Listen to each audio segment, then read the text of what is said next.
My dad texted me at 2 a.m. Grab your sister and run. Don't trust your mother. So I did. The phone screen burned my eyes in the darkness. 3 sentences that made no sense until they made all the sense in the world. My father had been on a business trip in Seattle for 4 days, the kind of trip he took monthly for his consulting firm, always professional and predictable. He never texted after 10 at night, never used urgent language, never said anything that would alarm us.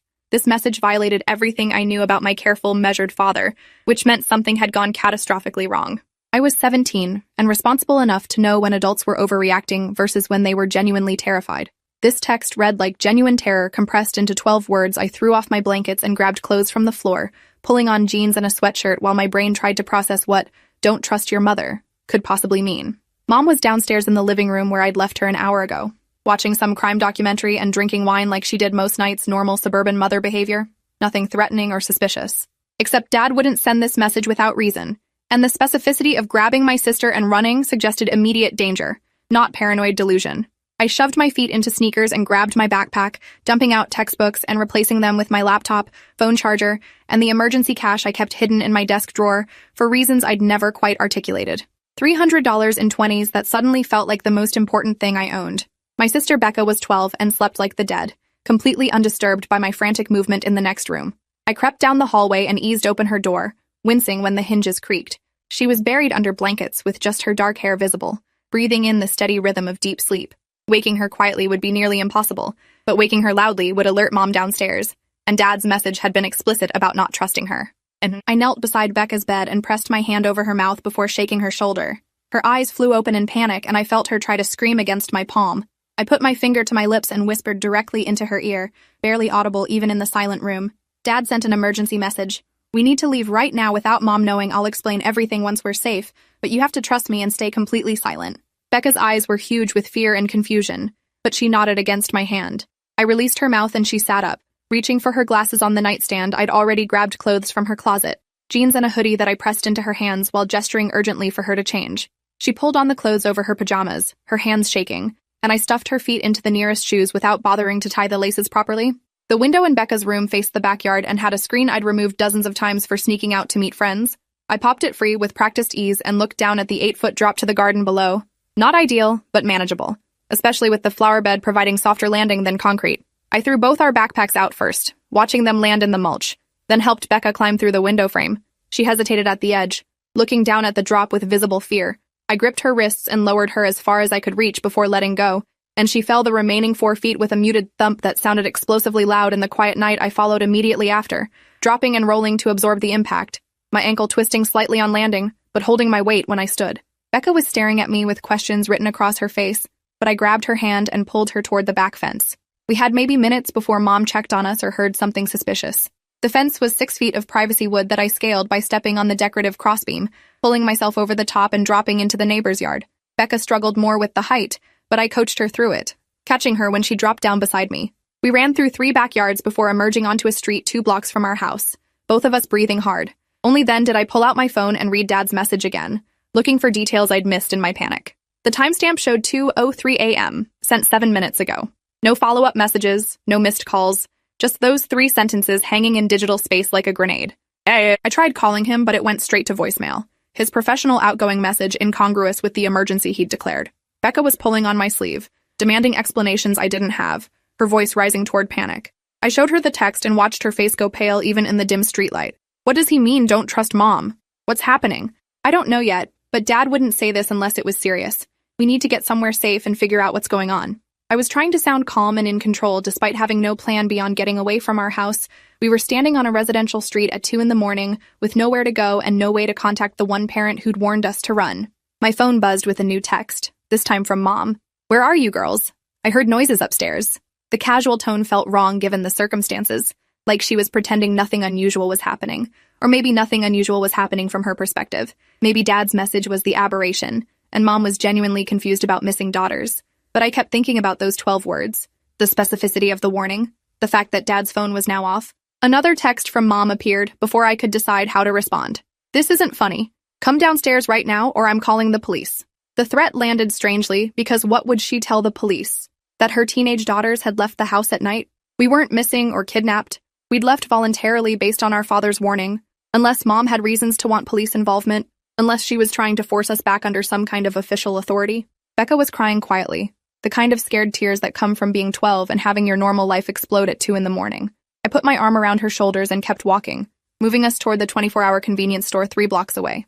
At least there we'd have lights and potential witnesses, some minimal safety while I figured out next steps. My phone kept buzzing with messages from Mom, each one escalating in tone from confused to angry to threatening. The convenience store was nearly empty except for a bored clerk scrolling through his phone behind bulletproof glass. Becca and I huddled in the back corner near the refrigerated drinks, trying to look casual despite being 2 teenage girls alone at 2 a.m. I called Dad again with the same result, straight to voicemail. His phone definitely powered off. I tried texting instead, asking for more information, explaining we'd gotten out but needed to know what was happening. My phone rang and Mom's name appeared on the screen. I stared at it through 3 rings before answering, putting it on speaker so Becca could hear Mom's voice came through tight with barely controlled emotion. "Where are you? What's going on?" I wake up and both my daughters are gone, windows open.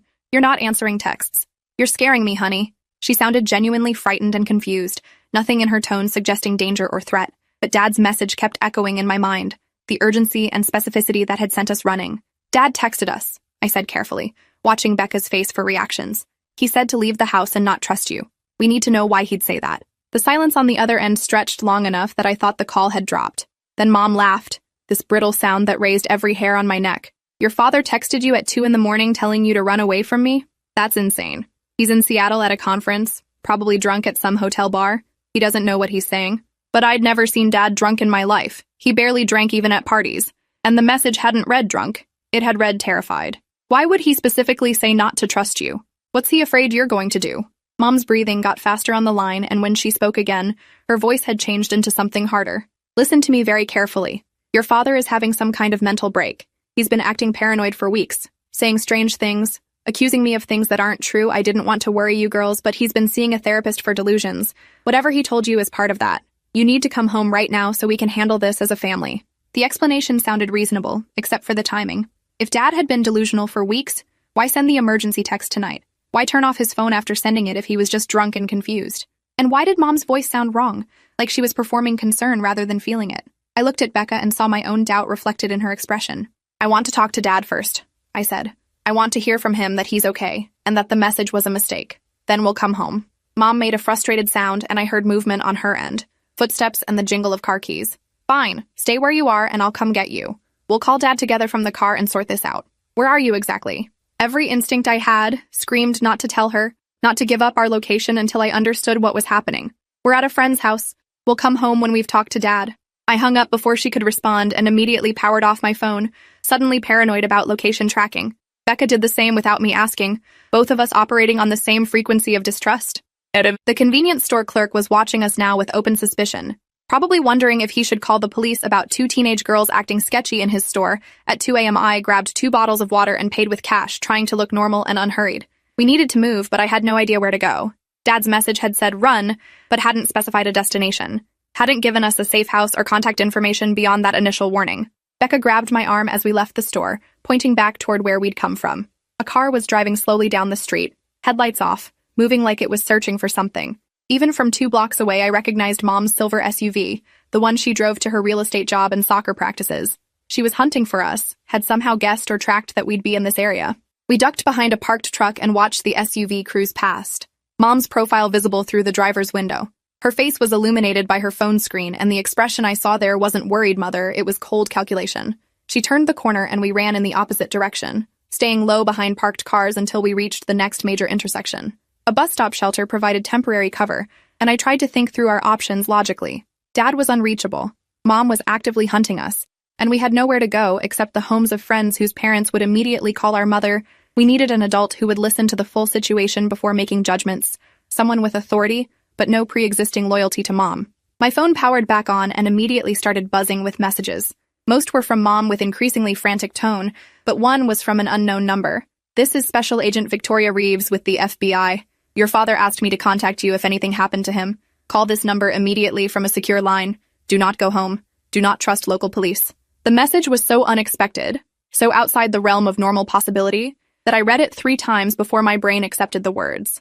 FBI involvement suggested crimes way beyond family drama. Suggested Dad's warning had been about something bigger than mental breaks or marital problems. Becca read over my shoulder, and her face went even paler. Why would Dad be talking to the FBI?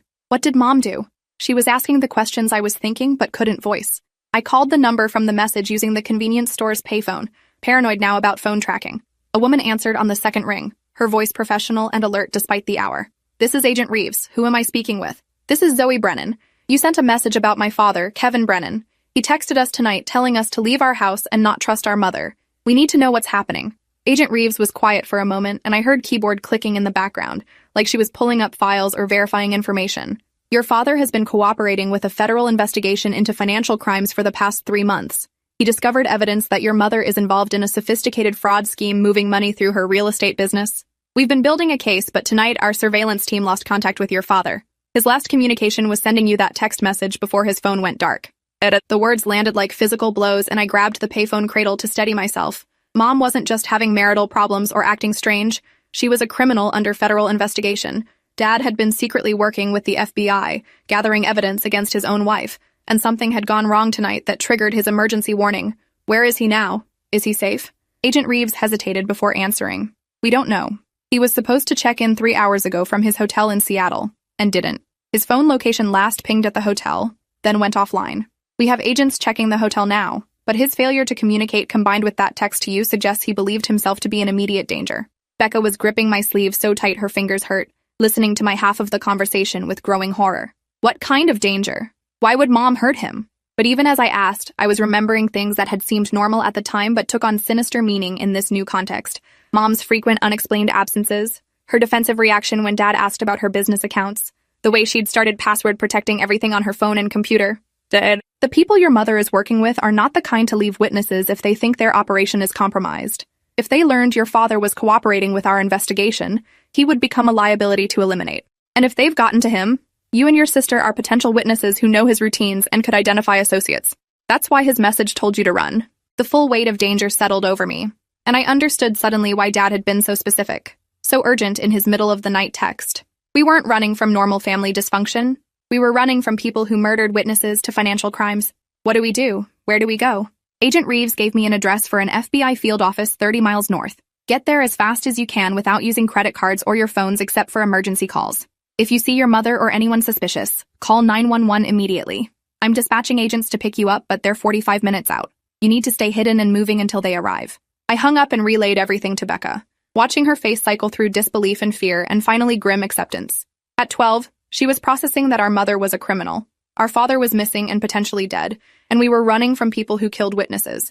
It was too much for anyone, but especially for a kid who'd gone to bed thinking about homework and friend drama.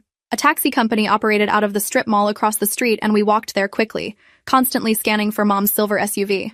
The dispatcher was half asleep, but agreed to send a car to our location, asking for destination. I gave him an address 2 blocks from the FBI field office, paranoid about giving exact locations even to seemingly innocent taxi companies.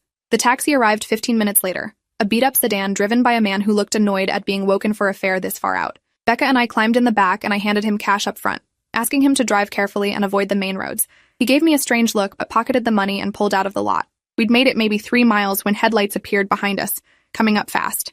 The taxi driver noticed and swore, accelerating slightly. Some asshole's been following us since we left. Probably drunk idiots playing games. But I twisted around to look and recognized Mom's SUV, close enough now that I could see her face through the windshield, set and determined. That's our mother, I said to the driver. She's dangerous. We need to lose her right now. He looked at me like I was insane until Mom's SUV rammed us from behind, hard enough to throw both Becca and me forward against the front seats. The driver swore louder and floored it, the old taxi responding sluggishly as Mom hit us again. We were on a semi-rural road with minimal traffic, exactly the wrong place for a chase scene. Mom pulled alongside us, and I could see her clearly now. Her face twisted into something I didn't recognize. She was trying to force us off the road, her SUV heavier and more powerful than the taxi. The driver was panicking, swerving wildly, trying to keep control while Mom repeatedly slammed into our passenger side. Becca was screaming, and I was on my phone calling 911, shouting our location and situation to a dispatcher who kept asking me to slow down and repeat myself.